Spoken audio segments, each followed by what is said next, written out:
Hey, hey, hey there. How you doing, YouTube? This is a Sony PS-2700. I've had several of these. I love them. I think these things look so freaking cool. The layout, the way that it's presented is great. The color is nice and neutral. You know, it's not trying to make a statement. It's just here. This one in particular is in excellent condition. It's not like uncirculated mint. It's just in excellent condition. The When I received this one, it had the classic issues that the 2700s have, and that is the spindle in here is seized, and other mechanisms won't work because they are seized as well. And really, what that is grease that is hardened over time. And so I stripped that out, make sure and clean it out as best I can, put new lubricant in there, clean that out, and then put new in again. And this goes for all of the pieces. The other thing that is pretty typical of these units is the tone arm drop mechanism. Lift and drop doesn't work properly. It'll either not be working altogether because it's seized, or it will drop like a rock because all of the oil is dried up and gone. So we put new synthetic oil in there. And if you're not familiar with that, like, you know, you have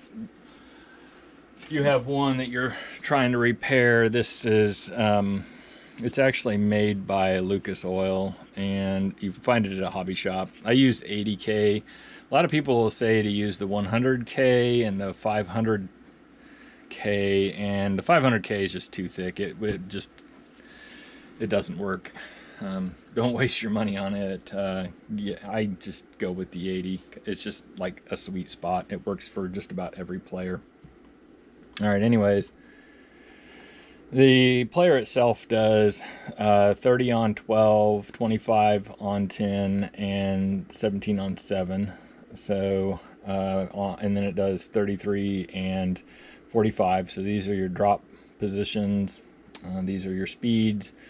And then, you know, I've always wanted to find a 25 or 10-inch record that plays on 33, and I finally found one the other day. It was it was an educational record. I kind of wonder if that may be what they were, because every time I looked them up online, they tend to be like education oriented, like not music. But put it in the comments. Maybe you know better.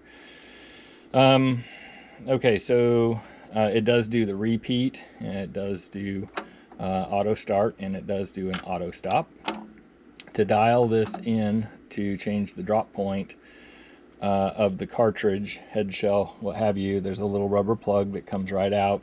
The position of the tone arm has to be in the stop position, so not just lifting it up and moving it, but actually having all the mechanisms, because mechanisms will move in here and be right in your way. This is a belt drive unit, so it does require a belt change every now and again. It does have a fresh belt in it. There was meltingness of belt left over in it when I got it. The top has been buffed, and it looks absolutely presentable. It's not mint, just very presentable. So even the little rubber little doohickeys that go here to keep it from thumping down too hard are still there. One thing about this unit though is the springs are a little weak. I don't adjust those. I don't want to. Those if they break, you're basically buying new ones. The cartridge that's in it, it's here. I have a picture of it up on my phone. Here is an AT14SA. This is a very high-end cartridge.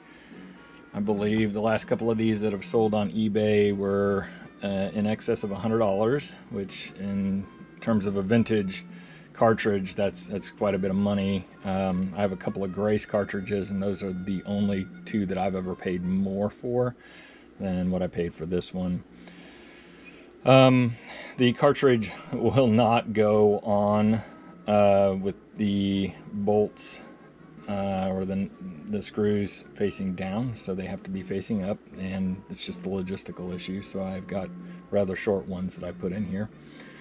And then let's see here, everything seems to be okay. I've been using this one for about three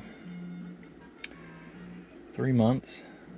I like it. It's just one of my favorite type of players. Every time I get one of these, I hold on to it for a little while and until something else catches my eye.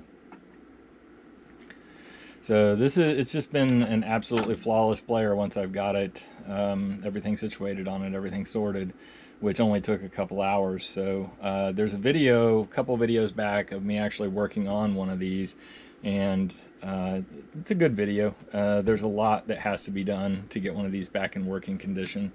I don't know if I mentioned it.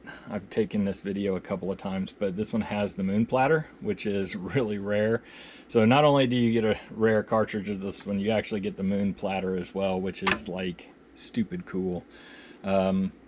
Speaking of which, I actually have the box and the protective mat for this as well, which is just insane. I've never seen the protective mat.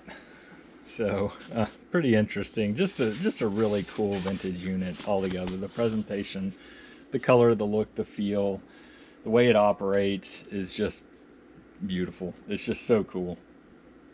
All right, that is this Sony PS-2700. I have one more that I may get working before the end of the year, but I'm not overly anxious to do that. I got some others that I want to get running, some techniques. So thank you for watching, and have a good evening. Go out eBay, check these out. There's usually only one or two out there at a time. Get one. They're really cool, but just be prepared to restore it. But once it's restored, they're great. They're wonderful. They're maintenance free after that. You know, just like with any other player, though, I will say, so that, you know, the head shell, when you replace the head shell with another one or put another cartridge on there, you do have to adjust that tone arm drop position. And that goes for just about every player out there. So with that, have a good day.